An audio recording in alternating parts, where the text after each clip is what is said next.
사랑하는 성도 여러분 반갑습니다. 은혜의 주님이 우리와 함께 하십니다. 우리와 함께 하시는 주님을 찬양합니다. 기도합시다.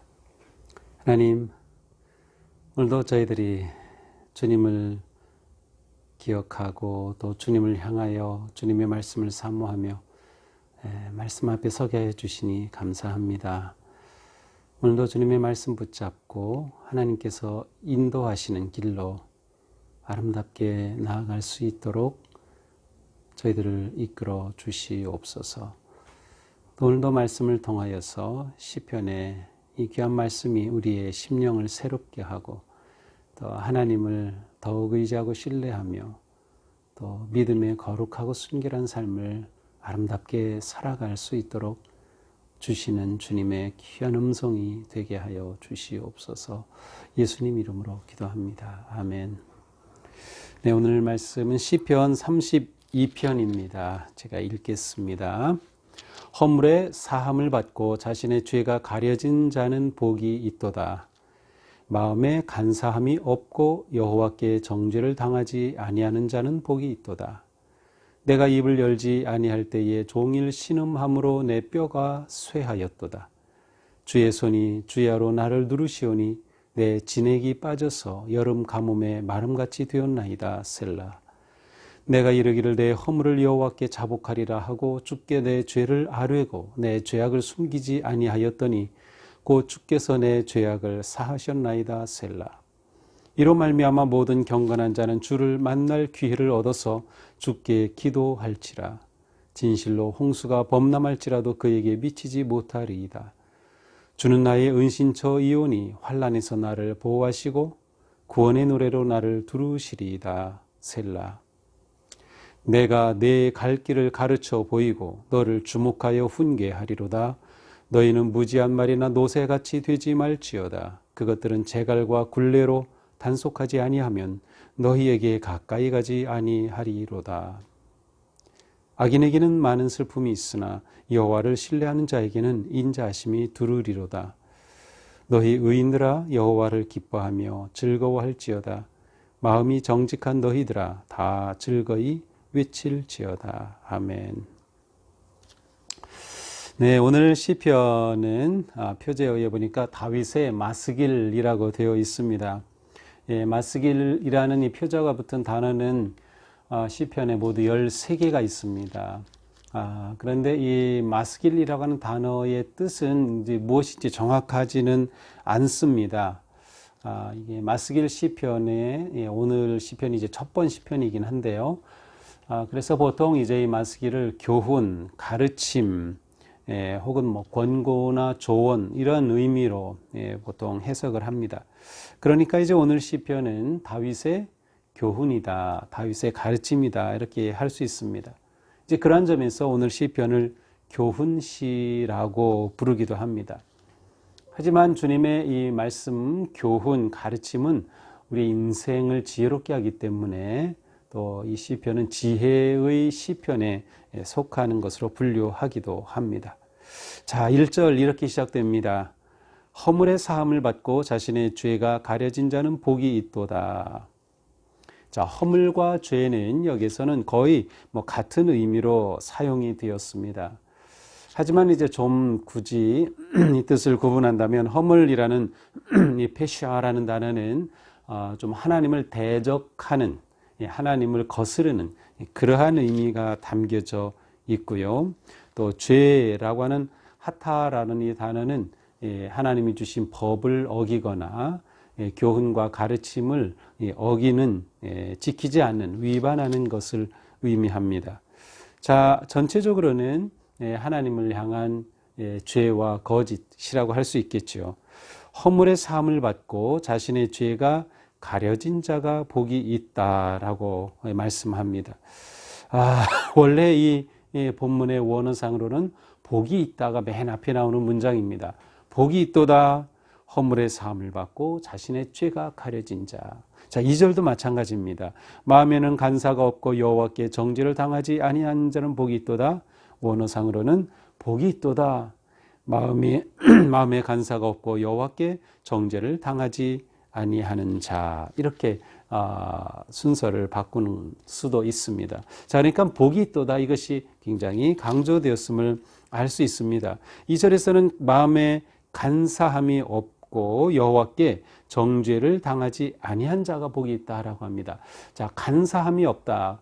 우리 생각에 이 간사라고 하는 단어는 일반적으로 그 사람이 좀 뭐라고 할까요? 간교하고 겸유하고 뭐 그러한 것 같은데, 원래 이 간사함이라고 하는 이 레미야라고 하는 단어는 태만함, 부주의함, 게으름, 때로는 속임수, 뭐 이러한 의미가 포함이 되어 있어요. 그러니까 여기에서는 부주의하고 태만한 것도 죄의 굉장히 중요한 범죄에 들어감을 알 수 있어요.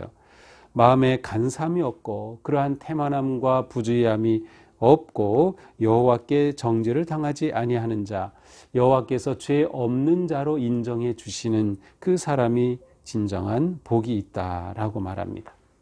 자, 그런데 다윗은 이렇게 고백하면서 이전에 자신이 어떠했는가를 이제 말합니다. 3절입니다. 내가 입을 열지 아니할 때에 종일 신음함으로 내 뼈가 쇠하였도다.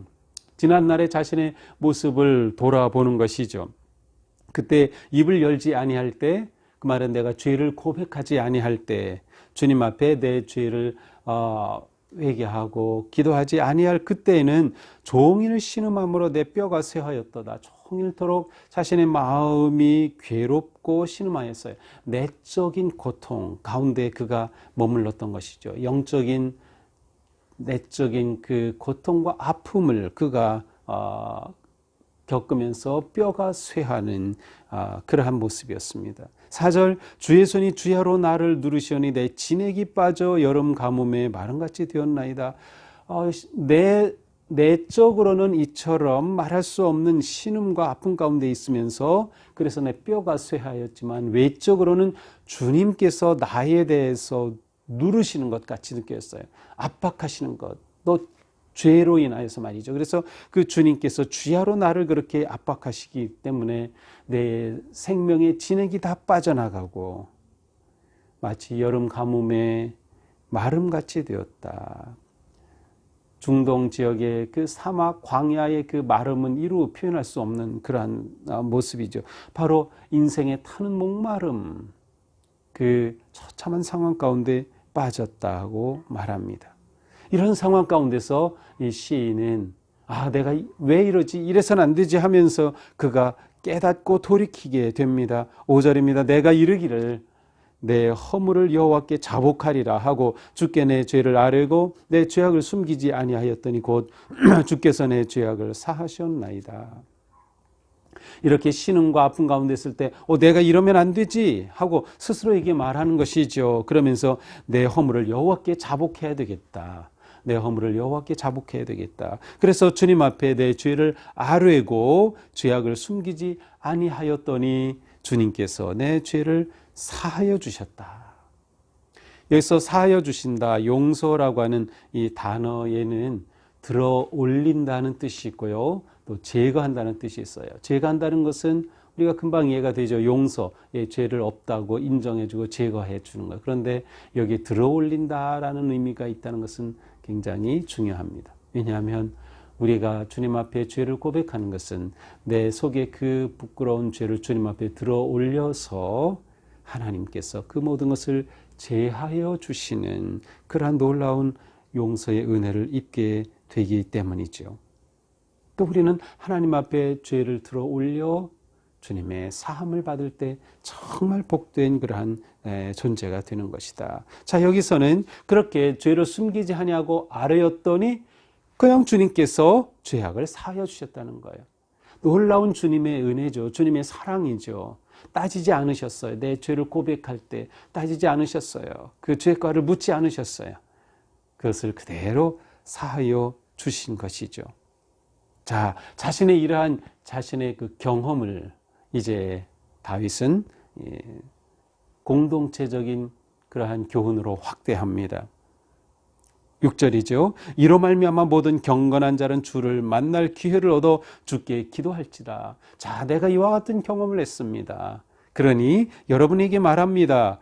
이처럼 모든 경건한 자, 주님의 사람들은 주를 만날 기회를 얻어서, 기회를 찾아서, 아니면 세 번역에서는 고난을 당할 때에라고 우리 성경과는 좀 다르게 번역이 됐어. 고난을 당할 때에 주께 기도할지라 진실로 홍수가 범람할지라도 그에게 미치지 못하리로다. 홍수, 혼돈과 파괴, 바로 내적인 죄가 내 속에 있을 때 그와 같은 나의 상태죠. 그러나 이렇게 주님 앞에 기도할 때 주님께서 그 모든 것이 내 삶에 미치지 못하도록 보호하여 주시고 잡아주신다라는 거죠. 회개와 자복의 기도가 하나님의 완전한 사랑과 은혜로 우리를 이끌어 간다는 것을 말하고 있습니다. 7절입니다. 주는 나의 은신처 연히 환난에서 나를 보호하시고 구원의 노래로 나를 두르시리이다. 다시 고백하죠. 이렇게 주님은 내 피난처가 되시고 은신처가 되어 주셨기에 환난에서 나를 보호하시고 구원의 용서의 기쁨 노래로 나를 두르신다. 나를 꼭 품어 주신다라고 노래합니다. 자, 이렇게 고백한 후에 8절과 9절은 하나님의 응답입니다. 아니면 하나님의 말씀이에요. 하나님이 직접 다윗에게 주신 것일 수도 있고요. 아니면 제사장을 통해서 주어진 하나님의 말씀, 신탁이라고 보통 하죠. 하나님의 말씀입니다. 내가 너의 갈 길을 가르쳐 보이고 너를 주목하여 훈계하리로다. 너희는 무지한 말이나 노새같이 되지 말지어다. 그것들은 재갈과 굴레로 단속하지 아니하면 너희에게 가까이 가지 아니하리로다. 하나님께서 주시는 응답이죠. 내가 네 갈 길을 가르쳐 보이고 너를 주목하여 훈계하겠다. 자, 주님께서 주시는 놀라운 말씀이에요. 이처럼 회개하고 돌이키는 자에게 하나님께서 주시는 말씀이에요. 네 갈 길을 가르쳐 주겠다. 보여주겠다. 내가 너를 주목하여 보면서 네게 훈계하겠다. 지혜로운 인생을 살아갈 수 있는 그 놀라운 길을 인도해 주시겠다고 말씀해 주셔요. 그러므로 너희는 말과 노새처럼 되지 말지어다. 노새는 아주 고집센 동물이죠. 그런데 그렇게 되지 말지어다. 그것은 아주 고집세기 때문에 입에 재갈을 물리고 또 이렇게 머리로부터 이렇게 굴레, 이렇게 앞에 망처럼 이렇게 끈으로 이렇게 막아서 굴레를 씌우고 해야 이 동물들을 통제하는데 너희들은 그와 같이 되지 말지어다. 너희들은 주님께로 기도하고 마음을 돌이켜서 주님이 너희와 가까이 그렇게 하시도록 할지어다 라고 말씀하십니다. 자, 이제 10절에 선포하죠. 악인에게는 많은 슬픔이 있으나 여호와를 신뢰하는 자에게는 인자심이 두르리로다. 자, 악인에게는 많은 슬픔이 있어요. 무슨 슬픔? 죄로 인해 오는 그 아픔과 고통과 슬픔이에요. 그러나 여호와를 신뢰하는 자, 여호와를 의지하는 자, 여호와를 신뢰하기에 무엇을 해요? 죄를 고백하며 마음을 털어놓죠. 그러한 자에게는 인자하심이 두르리로다. 사랑이 넘칠 것이다. 그러므로 마지막 11절에서 다윗은 사람들을 초청합니다. 너희 의인들아 여호와를 기뻐하며 즐거워할지어다. 마음이 정직한 너희들아 다 즐거이 외칠지어다. 하나님의 인자하심을 기쁘게 누리라는 것이에요. 죄 가운데 신음하고 고통하지 말고 주님께 가지고 나와 다 드릴 때 주님은 용서해 주시니 너희들은 이 놀라운 하나님의 주시는 은총을 누릴지어다. 그러면서 그들에게 너희 의인들아 이렇게 말하죠. 사실 정확히 말하면 그들은 용서받은 의인들이죠. 용서받은 의인들. 바로 그들에게 주시는 주님의 이 은총을 누릴 것을 초청하며 기쁨의 삶으로 부르고 있습니다. 자, 오늘 말씀은 다윗의 영적인 그러한 모습과 그리고 하나님께서 주시는 놀라운 은혜의 삶을 보여주고 있습니다. 자, 다윗은 복 있는 자가 누구인가? 복 있는 자, 명예가 있는 자, 권력이 있는 자, 높은 지위에 있는 자, 재산이 많은 자 아니었어요. 다윗은 진정으로 복 있는 자는 여호와 앞에 죄의 사함을 받은 자, 주님으로부터 의롭다함을 입은 자가 정말 복 있는 자라고 했어요. 왜냐하면 그 문제가 해결되지 않고서 인생은 진정한 인생, 복된 인생이 될 수 없기 때문이죠. 우리가 정말 내 인생이 복된 인생, 하나님 앞에 진정으로 행복한 인생을 산다는 것은 하나님 앞에 내 모든 것을 고백하고 드러내고 기도하며 용서받은 자로 사는 것이다. 자, 우리는 이미 예수 그리스도 안에서 죄의 용서함을 받은 자예요. 그리고 우리는 죄 가운데서 계속 주님께로 나아가 그 은혜를 입은 자이죠. 자, 우리는 용서받은 의인입니다. 우리 가운데 죄가 없어서 의로운 사람은 단 한 사람도 없습니다. 그리고 우리는 매일 죄의 유혹 가운데 빠지며 또 죄 가운데 빠집니다. 하지만 하나님께서는 우리를 위하여 예수 그리스도의 놀라운 대속의 은혜의 길을 열어주시어서 우리가 주님께 고백하고 나오면 그는 죄사함을 얻게 되는 놀라운 은혜의 길을 열어주신 것이죠.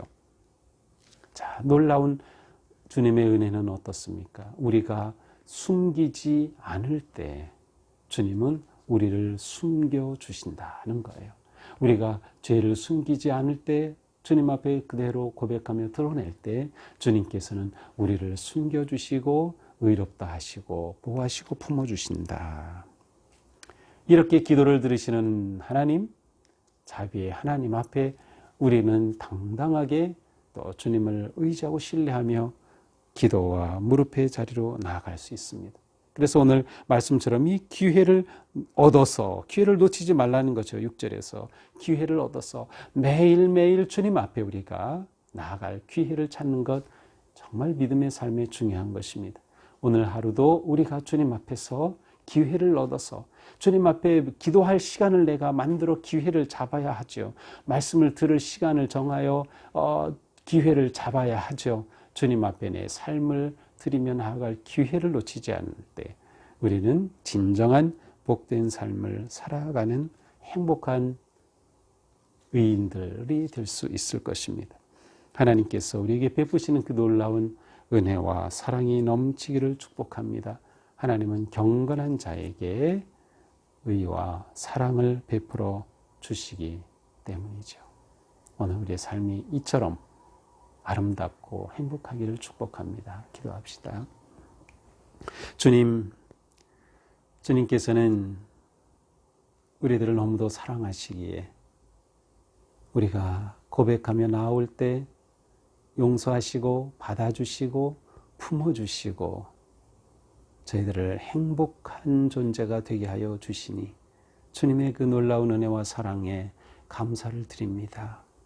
저희들 매일매일 주님 앞에 숨기지 아니하고 믿음으로 주님을 신뢰하게 하시고 주님의 그 놀라우신 무한한 사랑과 용서와 자비를 누리게 하여 주시옵소서. 그리하여 우리 모두 진정으로 복된 사람, 주님께서 가리워 주시고 보호하여 주시고 의롭다 인정하여 주시는 진정한 행복의 사람 되게 하여 주시옵소서. 예수님 이름으로 기도합니다. 아멘. 네, 오늘도 주님의 놀라운 은혜 안에서 오늘 하루가 복된 하루 되시기를 축복합니다. 사랑합니다.